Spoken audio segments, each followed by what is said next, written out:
The desert was silent in a way that made people uncomfortable. No wind, no birds, no sound except the slow crunch of boots on dry sand. Elias had been walking for hours. The sun was low, turning the sky orange and red. His scanner beeped weakly in his hand, searching for anything valuable buried beneath the dunes. Old machines, broken ships, forgotten technology, anything he could trade for water and fuel. Out here, survival depended on luck, and Elias had never been a lucky man. He stopped when the scanner suddenly gave a long, sharp signal. Something big was beneath the sand. At first, he thought it was another crashed transport ship. The desert was full of them. Old war remained slowly swallowed by time. He climbed the nearest dune and looked down. Then he froze. It was not a ship. The shape was wrong. Too smooth. Too alive. Half buried under the sand was a massive figure. Skin pale like moonlight, covered in dust. Long silver hair spread across the ground like threads of light. One arm lay, trapped beneath heavy metal restraints, glowing with faint blue energy. A giant. No, a giant woman. Elias felt his chest tighten. He had heard stories about alien giants. None of them ended well for humans. He should have walked away. Smart people walked away from things they did not understand. But then the giantess moved. Slowly, painfully, her fingers twitched beneath the sand.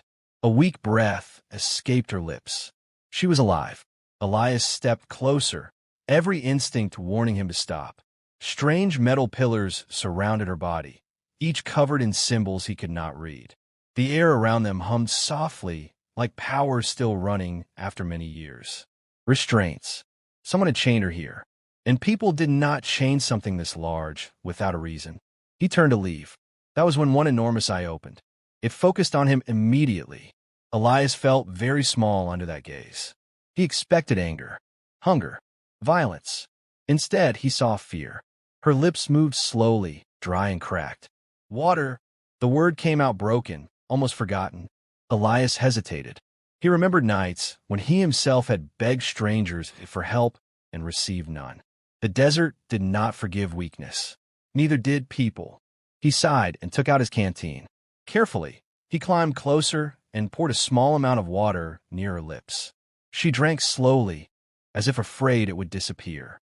For a moment, nothing happened. Then the ground trembled slightly. Elias stepped back. The restraints around her wrist flickered, reacting to movement. The blue light pulsed faster. Warning symbols flashed. He noticed deep wounds along her arm, old burns where the restraints touched her skin. Whoever left her here had not planned for her to escape. She looked at him again, her voice barely a whisper. "Please free me."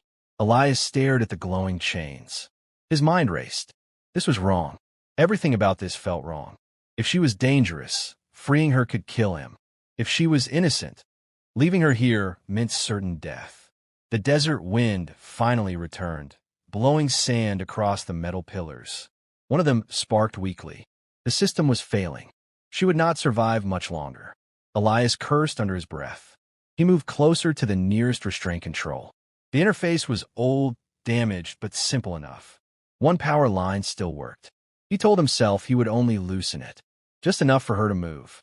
Nothing more. His fingers pressed the release switch. The energy chain snapped open with a loud crack. For 1 second, nothing happened. Then the entire desert shook. A deep vibration rolled beneath the sand, as if something far below had turned in its sleep. Elias froze. The giantess closed her eyes, relief washing over her face. But instead of peace, fear slowly replaced it. She looked toward the distant horizon. "No," she whispered. Far away, the sand began to shift. A long line formed across the desert surface, moving toward them like something swimming beneath the ground. Elias felt cold despite the heat. The restraints had not only been holding her down, they had been holding something else back. And now, whatever it was awake. The sand kept moving long after the ground stopped shaking. Elias stood frozen on the dune, staring at the long trail cutting through the desert. It moved slowly at first, then disappeared beneath the surface again. Silence returned, but it no longer felt empty. It felt like something was watching. Behind him, The giantess struggled to sit up. The broken restraint lay open around her wrist, its blue light fading. Without the chain holding her down, her full size became clear. Even sitting, she was taller than the nearby metal pillars. Her breathing was heavy, each breath filled with pain. Elias kept his distance. He had helped her, but that did not mean he trusted her. The giantess noticed his fear. She lowered her gaze, trying to appear smaller, less threatening. "My name, Lyra," she said slowly, her voice still weak. "I will not harm you." Elias did not answer immediately. The moving sand was still in his mind. "What was that?" he finally asked. Lyra hesitated, something that should have stayed asleep. The answer did not comfort him. The sun dropped lower, and cold desert air replaced the heat. Night came fast in this world. Elias knew staying near the open restraints was dangerous. The energy signals alone could attract scavengers or worse. He packed his equipment quickly. "You can walk," he asked. Lyra tried to stand. For a moment, her legs trembled, and Elias thought she might fall. But slowly, carefully, she rose to her full height. The ground shifted under her weight. Even injured, she looked powerful enough to crush vehicles without effort. Elias swallowed. Helping her suddenly felt like a very bad decision. They moved away from the broken pillars as darkness spread across the desert. Lyra walked slowly behind him, careful where she stepped. Each movement showed control, as if she was afraid of her own strength. After an hour, they stopped near a rock formation for shelter. Elias built a small fire. Lyra sat far from it, watching the flames quietly. The orange light reflected in her eyes, making them look almost human. "Why were you chained?" Elias asked. Lyra's expression changed. She looked away toward the endless dunes. "Hunters," she said. "They feared me." "That's not an answer." She said nothing more. The silence between them grew heavy. Later that night, Elias woke suddenly. The fire had almost died. The air felt different, tense. He grabbed his scanner and checked the readings. Multiple life signs, moving around them. He looked up and saw shapes moving between the dunes. Low, crawling creatures with glowing eyes. Desert scavengers. They normally avoided humans. Tonight, they were coming closer. Lyra noticed them too. Her body stiffened. "They smell me," she said quietly. The creatures circled, but did not attack. They simply watched, waiting, as if expecting something. Elias felt unease crawl up his spine. "Why now?" he asked. Lyra did not answer. Hours passed before the creatures finally disappeared back into the darkness. But Elias did not sleep again. At dawn, he walked away from camp to check the surrounding area. The desert looked disturbed, as if something massive had moved during the night. That was when he found it. Half buried beneath the sand was a piece of armor. Not human, not small. It was enormous, large enough for a giant soldier. The metal was torn open like paper. Whatever destroyed it had done so easily. Elias brushed away more sand and froze. The same glowing symbols from Lyra's restraints were carved into the armor. Warning symbols. Containment marks.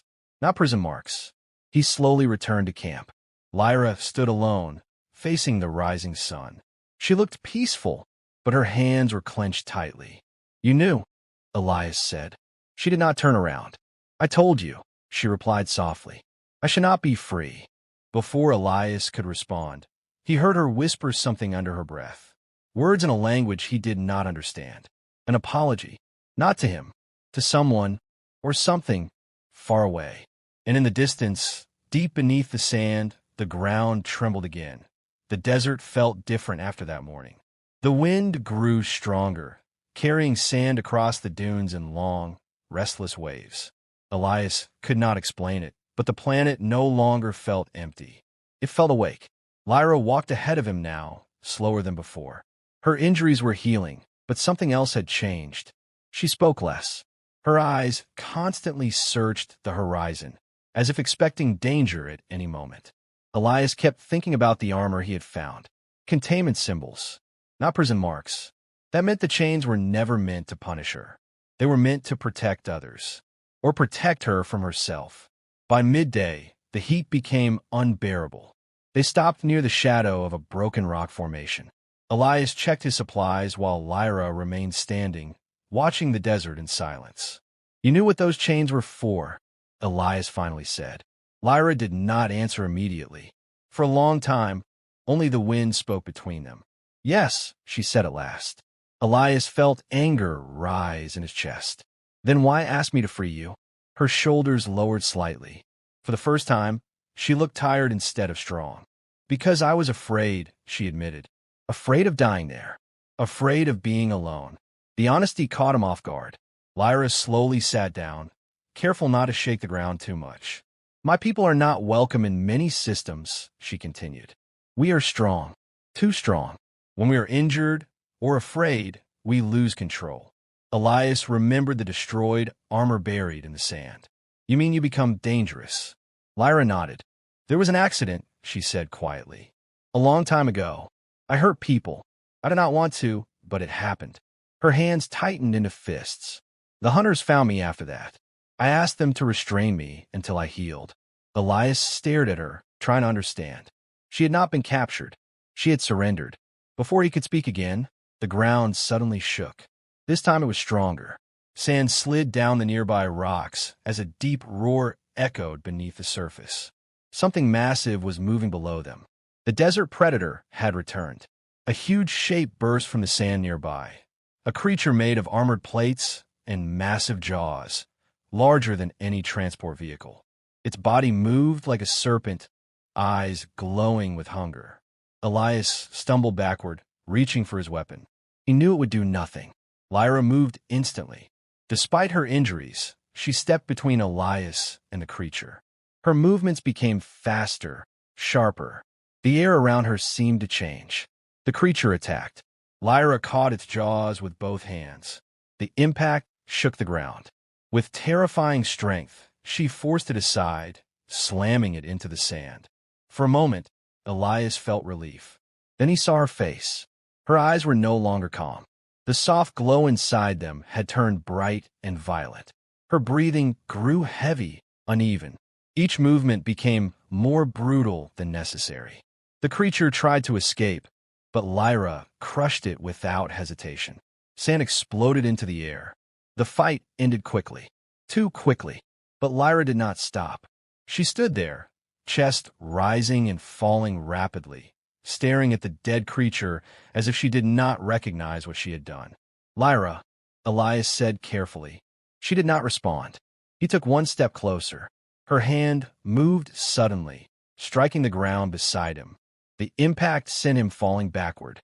If her aim had been slightly different, he would have been dead. The glow in her eyes faded slowly.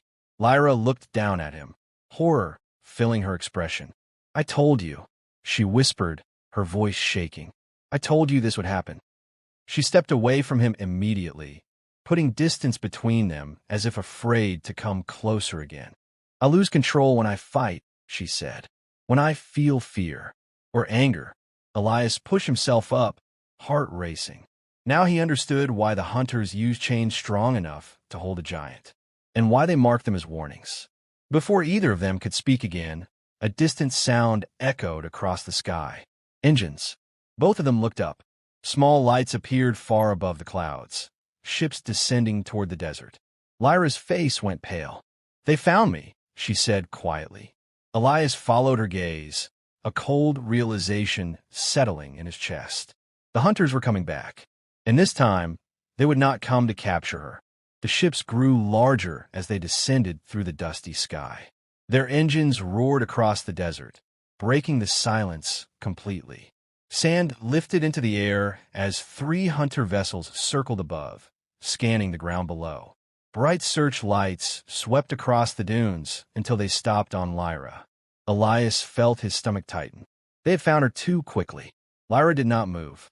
She stood still, her hands open at her sides, as if already accepting what would happen next. "They will not listen," she said quietly. "To them, I am only a danger." The ships landed one by one, metal legs crushing the sand beneath them. Armed figures stepped out, wearing heavy armor marked with the same containment symbols Elias had seen before. One of them raised a weapon toward Lyra. "You!" the leader shouted toward Elias through a loudspeaker. Step away from the target immediately. Target, not person. Elias hesitated. He looked at Lyra. She did not even look back at him. I will go with them, she said softly. This ends safer that way. The hunters advanced carefully, weapons glowing with charged energy. These are not normal weapons. They were designed for something her size. Elias felt anger rising again. They spoke about her like she was already a monster. She saved my life, Elias said loudly. The hunters ignored him. She destroyed 3 settlements before, the leader replied coldly. We will not risk that again. Lyra closed her eyes. She did not argue. But when 2 hunters moved closer to Elias, pushing him back roughly, something changed. Lyra's breathing grew heavier. No, she said quietly. The air around her began to vibrate. Elias saw it immediately, the same change from before. The light returning to her eyes, her muscles tightening as if fighting against something inside herself. Lyra, stop, Elias said quickly. The hunters raised their weapons higher. Stand down, or we fire. The energy weapons charged with a high-pitched sound. That was the mistake. The moment the weapons aimed at Elias, Lyra's control cracked. The ground beneath her feet split as her power surged outward. Sand lifted into the air in a violent wave. The hunters opened fire. Energy blasts struck her, but instead of stopping her, they pushed her further into rage. Her eyes burned bright, movements faster and less controlled. Elias realized what was happening. If she lost control now, everyone would die, including her. He ran forward. The hunters shouted at him to stop, but he ignored them. The ground shook with every step Lyra took as she prepared to strike back. Lyra, he shouted. She did not hear him. He moved closer, close enough to feel the heat coming from her body. One wrong movement, and she could crush him without noticing. But Elias remembered something. She had stopped before, not because of strength, because someone spoke to her. You are not a monster, he shouted, forcing his voice through the noise. You chose not to hurt me before. You can choose again. For a moment, nothing changed. Then Lyra's movement slowed. Her eyes focused on him, confusion breaking through the rage. The light around her flickered violently as she struggled against herself. The desert went silent. Slowly, painfully, she lowered her hand. The energy around her faded. The hunters stopped firing, stunned by what they were seeing. A creature they believed uncontrollable had stopped on her own. Lyra dropped to one knee, breathing hard, exhausted from the effort. I cannot, she whispered. Elias stepped closer carefully. You just did. Before anyone could speak again, the ground beneath them trembled harder than ever before. Not a small shake, a massive one. The sand far away began to rise, forming a huge moving hill racing toward them. The same deep roar echoed from below, louder now, ancient and angry. The hunters turned their weapons toward the desert.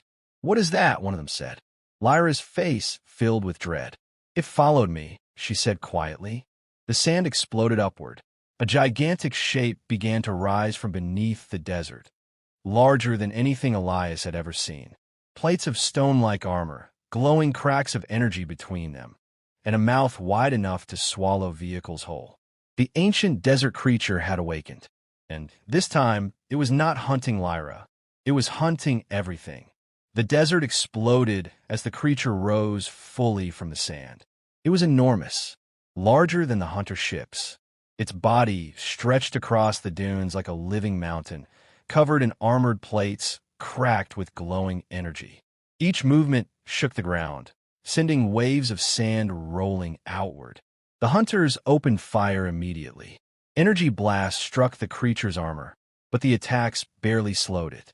The monster let out a deep roar that echoed across the entire desert. One swing of its massive body sent a hunter vehicle crashing into the sand. Elias stumbled backward, barely keeping his balance. This thing, what is it? He shouted.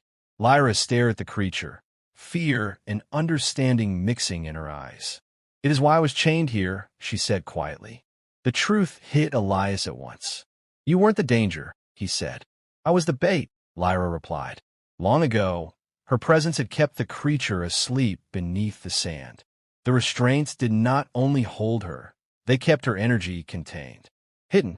The moment Elias freed her, the signal disappeared, and the monster woke up.